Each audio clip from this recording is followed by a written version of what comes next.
Republic day వేడుకలకు ఢిల్లీ ముస్తాబవుతోంది. 26-26కు ఉగ్రముప్పు ఉందనే intelligence వర్గాల హెచ్చరికలతో ఢిల్లీలో భారీ భద్రత ఏర్పాటు చేశారు. మరోవైపు రిపబ్లిక్ డే వేడుకల కోసం రిహార్సల్స్ కొనసాగుతున్నాయి.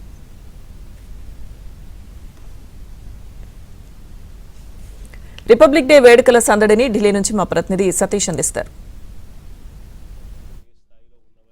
77వ గణతంత్ర దినోత్సవ వేడుకలకు కర్తవ్యపథ్ ముస్తాబైంది. ప్రస్తుతం మనం కర్తవ్యపథ్ వద్ద ఉన్నాం. రేపు ఫుల్ డ్రెస్ రిహార్సల్ జరగబోతుంటే 26వ తేదీన గణతంత్ర దినోత్సవ వేడుకలు ఘనంగా జరగబోతున్నాయి. ప్రస్తుతం మనం కర్తవ్యపథ్లోనే విజువల్స్ కూడా చూడొచ్చు. అనేక మంది కళాకారులంతా కూడా ఇక్కడ నృత్యాలు కూడా ప్రాక్టీస్ చేస్తున్న తాజా విజువల్స్ని మేము అందరూ కూడా చూపించే ప్రయత్నం చేస్తాం. మొత్తం ఈ గణతంత్ర దినోత్సవ వేడుకలు ఈ ఏడాది అట్టహాసంగా కూడా జరగబోతున్నాయి. అయితే రిపబ్లిక్ డేకి సంబంధించి ప్రత్యేకంగా ఎన్నో థీమ్స్ కవాతులతో వేడుకలు ప్రత్యేకంగా ఉన్నాయి. తొలిసారిగా భారత సైన్యం కవాతు సందర్భంగా బ్యాటిల్ ఆర్ ఫార్మేషన్కు సంబంధించి ఒక ప్రదర్శన కూడా ప్రదర్శిస్తుంది. ఇక సైనిక ప్రదర్శనలో కవాతు బృందాలు, యాంత్రిక స్తంభాలతో పాటు అధునాతన ఆయుధ వ్యవస్థలు, డ్రోన్లు, ట్యాంకులు, అదేవిధంగా యుద్ధ ట్యాంకర్లకు సంబంధించి అనేక యుద్ధ సామాగ్రికి సంబంధించి కూడా ఈ కర్తవ్యపథ్లో వాటన్నింటి కూడా ప్రదర్శించబోతున్నారు. ఇక మొత్తం కేంద్ర ప్రభుత్వం అదేవిధంగా రాష్ట్రాలకు సంబంధించి మొత్తం 30 శకటాలు కూడా సందడి చేయబోతున్నట్టు కూడా అధికారులు చెప్తున్నారు. మరోవైపు ఇక గణతంత్ర టీంకు సంబంధించి ఈ ఏడాది వేడుకల సందర్భంగా చరిత్ర, దేశభక్తి, సంస్కృతి, అధునాతన భారతదేశం పురోగతిని కలిపి ప్రత్యేకమైన అర్థవంతమైన జాతీయ కార్యక్రమంగా కూడా దీన్ని నిర్వహించబోతున్నారు. ఇప్పటికే కేంద్ర రక్షణ శాఖ ఆధ్వర్యంలో శకటాల యొక్క తయారీ కూడా పూర్తవుతుంది. ముఖ్యంగా తెలుగు రాష్ట్రాలకు సంబంధించి 2 శకటాలు లేనప్పటికీ కూడా దేశవ్యాప్తంగా కూడా వివిధ రాష్ట్రాలకు సంబంధించిన శకటాలతో పాటు కేంద్ర ప్రభుత్వాలకు సంబంధించిన దాదాపు శకటాలు కలిపి మొత్తం 30 శకటాలు కూడా ప్రదర్శించబోతున్నారు. రేపు ఫుల్ డ్రెస్ రిహార్సల్స్ కూడా కర్తవ్యపథ్ వేదికగా జరగబోతుంది. రేపంతా కూడా మధ్యాహ్నం వరకు కూడా ఇండియా గేట్ పరిసర ప్రాంతాలన్నీ కూడా పూర్తిగా మూసివేస్తారు.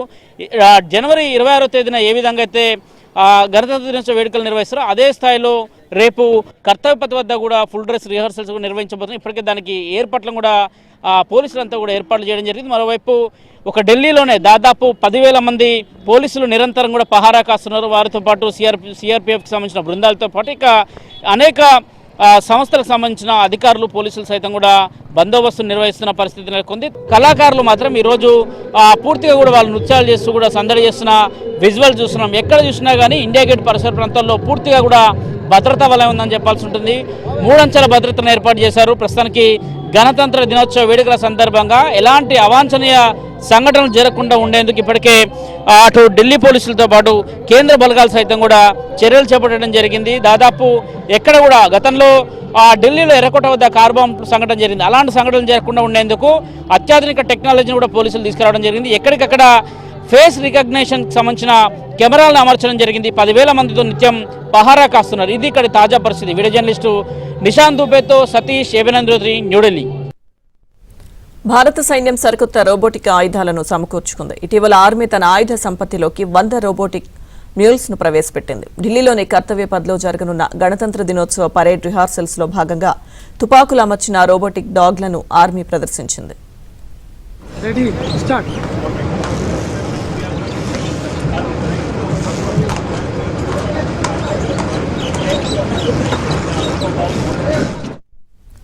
4 కాళ్లు కలిగి ఉండే ఈ రోబోలను తొలుత ఐపీఎల్లో వినియోగించగా అందరి దృష్టిని ఆకర్షించాయి. వాటికి కెమెరాలను అమర్చి క్రికెట్ మ్యాచ్ల చిత్రీకరణకు వాడారు. తాజాగా ఆ రోబోటిక్ డాగ్లకు రైఫిల్స్ అమర్చి సైన్యం రిపబ్లిక్ డే పరేడ్లో ప్రదర్శించనుంది.